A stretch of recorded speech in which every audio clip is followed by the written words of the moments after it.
হ্যাঁ, আল্লাহ দ্রুত পয়গম্বরের পরিচয় গোপন করতে নির্দেশ দিতে পারে। আমার যুবকেরা স্বৈরাচারের রাজধানীতে বিশ্ববিদ্যালয়ে কোরআনের জন্য নিজের জীবন বাঁচাতে কেন পরিচয় গোপন করতে পারবে না? আমার দিকে তাকান। বিশ্বজিতের নাম ভুলে গেছেন? কর্মচারী মানুষ, হিন্দু ঘরের সন্তান, দাড়ি ছাড়তে পারেনি, দাড়ি একটু লম্বা হয়ে গেছে। বিশ্বজিৎকে যখন চাপাতি দিচ্ছে আর বলছে তুই শিবির, বিশ্বজিৎ কয় বিশ্বাস কর শিবির তো দূরের কথা, আমি মুসলমানই না, বিশ্বাস যদি না করিস আমার ভ্যান খুলে দেয়। কথা বলেন না? দাড়ি একটু লম্বা হয়ে যে বিশ্বজিৎ চাপাতির হাত থেকে রক্ষা পায় না। মুরব্বী, আপনি তখন কোথায় ছিলেন? আপনি তো তখন কোনো কথা বলেন নাই। জীবন বাঁচানোর জন্য আমার যুবক যদি পরিচয় গোপন করে, আপনার এত চুলকায় কেন? আপনি লম্বা লম্বা কথা বলতেছেন আমার যুবকের রক্তের বিনিময়ে। আসসালামু আলাইকুম দর্শক, আরও একটি নতুন ভিডিও নিয়ে আপনাদের সামনে চলে এসেছি আমরা চাচা ভাতিজা। বর্তমান চলছে শীতকাল। এই শীতকালে অনেক জায়গায় আপনার ওয়াজ মাহফিল চলছে।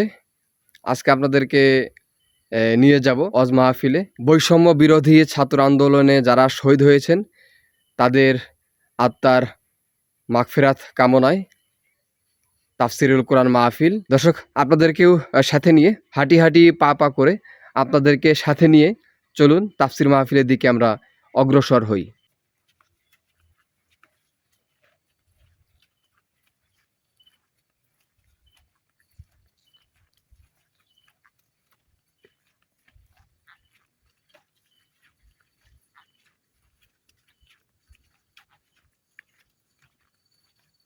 রব মানে হলো প্রতিপালক।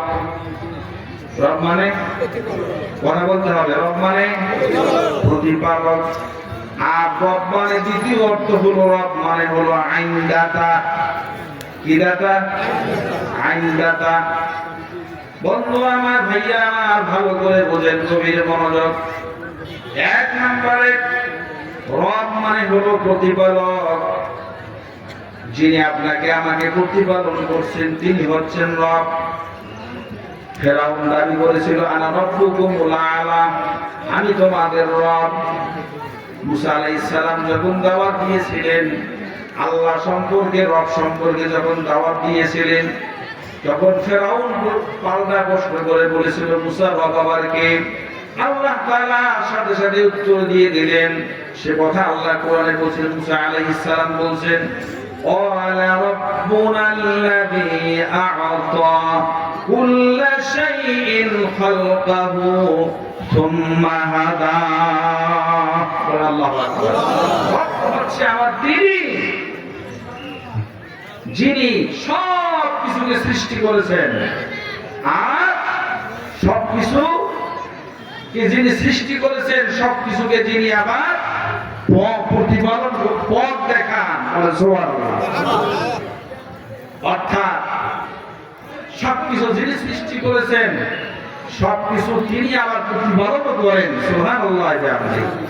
এই ব্যাপারে কয়টা উদাহরণ দেব আপনাকে। রব মানে যে প্রতিপালক, এই কথাটা শুধু দুই একটা উদাহরণের মাঝে আপনাকে বোঝানোর চেষ্টা করি। নাম্বার এক, আমরা এই যে পৃথিবীতে বসবাস করছি, এরপরে আরো অনেক মাখলুক পৃথিবীতে বসবাস করছে। আল্লাহ অনেক মাখলুক বানাইছেন না? কথা বলেন। অনেক মাখলুক তৈরি করেছেন। আচ্ছা বলেন তো, একটা মুরগির বাচ্চা ডিম থেকে মা তাকে তা দিল, 30 থেকে 40টা দিন তা দিল, দেওয়ার পরে ডিমের ভিতর থেকে ছোট্ট মুরগির বাচ্চাটা বের হয়ে আসলো। এই ছোট্ট মুরগির বাচ্চাটা বের হওয়ার পরেই সে হাঁটা শুরু করলো। তাকে কি নতুন করে হাঁটানো শেখা লাগে? না, সে ডিম থেকে বের হওয়ার পরে হাঁটে? বের হওয়ার পরে হাঁটা শুরু করে। এই সে হাঁটতেছে, মা তাকে পিছিয়ে পিছিয়ে নিয়ে বেড়াচ্ছে, টুক টুক শব্দ করতেছে আর ঠোঁটটা মাটিতে মারতেছে। যখন টুক করে একটা শব্দ করে, ওই ছোট্ট বাচ্চাটা মায়ের ঠোঁটের কাছে গিয়ে সেও ঠোঁটটা লাগায়, সেও টুক টুক করে। কথা বলে ঠিক না? বেঁধে এই আকল কে দিল? এই মুসকে দিল? আরো জোরে বলতে হবে। আরেকটা উদাহরণ, আপনি লক্ষ্য করেন এই মা বা মুরগিটা যখন বাচ্চাগুলো নিয়ে ঘুরে বেড়ায়, বিভিন্ন ভাবে তাকে লালন পালন করে, মাঝে মধ্যে দেখবেন ওই মুরগিটা, মা মুরগিটা, তার একটা চোখ মাঝে মধ্যে এইভাবে উপরের দিক করে, ঠিকই না? লক্ষ্য না করলে করবেন, মাঝে মধ্যে উপরের দিক করে, অর্থাৎ সে দেখতে চায়, বোঝাতে চায় যে উপর দিক থেকে কোন শত্রুর আক্রমণ যেন আমার বাচ্চাদের উপরে না আসে।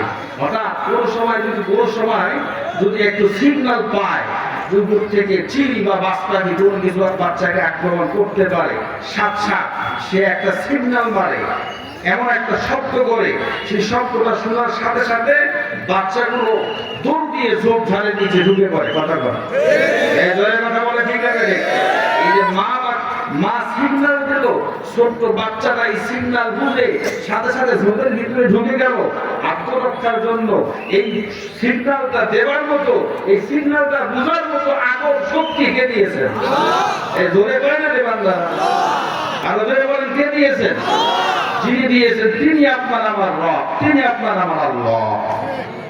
নাম্বার 2, একটা হাঁসের বাচ্চা ডিম থেকে বের হলো, ছেড়ে দিলেন, সাথে সাথে পানিতে ছেড়ে দেন, সে সাঁতার কাটছে। এই সাঁতার কাটার জন্য, প্র্যাকটিস করার জন্য 2, 4, 5, 7টা হোক, তাকে আলাদা কোনো জায়গায় ট্রেনিং দেওয়া লাগে না। সুবহানাল্লাহ বলে। আল্লাহ আমার ভাইকে শাহাদাতের সর্বোচ্চ মর্যাদা দান করুন। বলে জোরে বলেন, আরো জোরে বলেন। জীবনে তার কোন জায়গায় ঘোরাঘুরি করলাম না, এবার কি একটু ইসলামের পক্ষে স্লোগান তোলা যায় না? একটু হাত দুটো উঁচু করেন তো দেখি। এবার জীবনের মতো স্টেজ সামনে পিছনে সবাই মিলে হাতটা উঁচু করেন যে আপনি কি ইসলামের গায়ে একটা কদম ফেলবো না। একটু কি শপথ নেওয়া যায় না?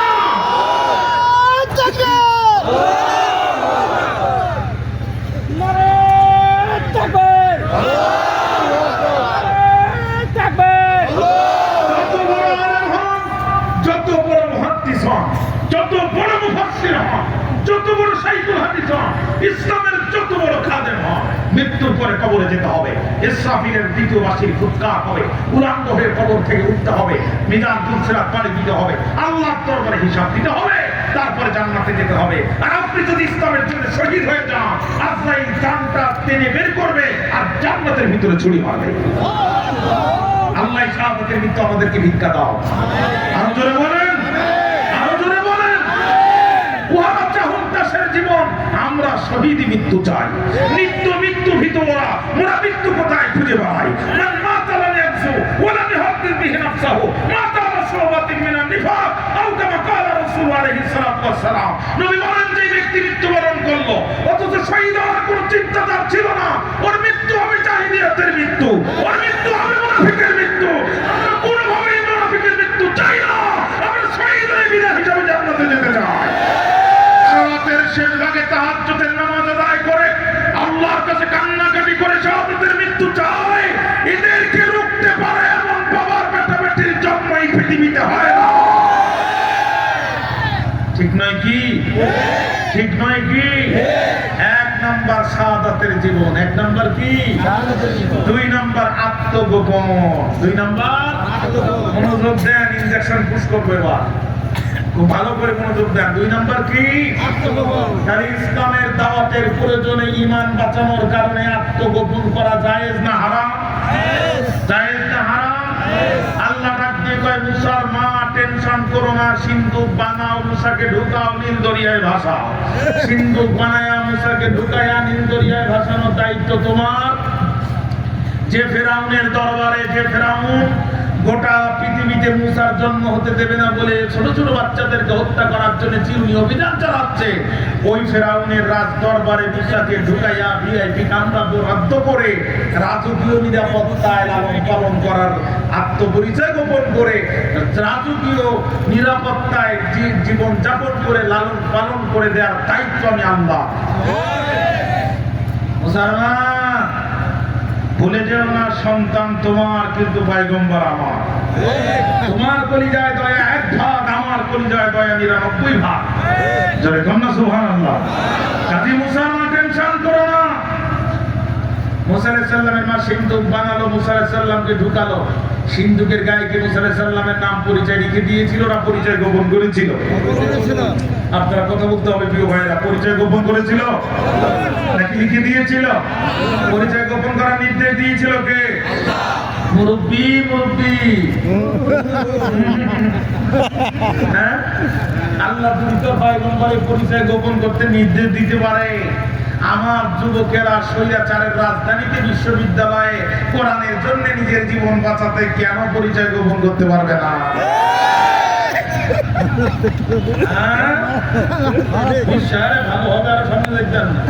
কে বলতে শুরু করলো? আমার দিকে তাকান। বিশ্বজিতের নাম ভুলে গেছেন? কর্মচারী মানুষ, হিন্দু ঘরের সন্তান, দাড়ি ছাড়তে পারেনি, দাড়ি একটু লম্বা হয়ে গেছে। বিশ্বজিৎকে যখন চাপাতি দিচ্ছে আর বলছে তুই শিবির, বিশ্বজিৎ কয় বিশ্বাস কর শিবির তো দূরের কথা, আমি মুসলমানই না। বিশ্বাস যদি না করিস আমার ব্যান খুলে দেয়। কথা বলেন না? দাড়ি একটু লম্বা হয়ে যে বিশ্বজিৎ চাপাতির হাত থেকে রক্ষা পায় না। মুরব্বী, আপনি তখন কোথায় ছিলেন? আপনি তো তখন কোনো কথা বলেন নাই। জীবন বাঁচানোর জন্য আমার যুবক যদি পরিচয় গোপন করে, আপনার এত চুলকায় কেন? আপনি লম্বা লম্বা কথা বলতেছেন আমার যুবকের রক্তের বিনিময়ে। ভাইরা, এই উপমহাদেশের যে কয়েকজন সবচেয়ে ভালো আরবি জানে, তাদের মধ্যে অন্যতম হচ্ছে মোহাম্মদ আবুল হাসান আলী নদভী। ভারতের একটি বড় আরবি বিশ্ববিদ্যালয়ের প্রতিষ্ঠাতা, অত্যন্ত বিদগ্ধ আরবি সাহিত্যিক। তার লেখা আরবি সাহিত্য আমরা আরব বিশ্বে পড়েছি। মনোযোগ দেন।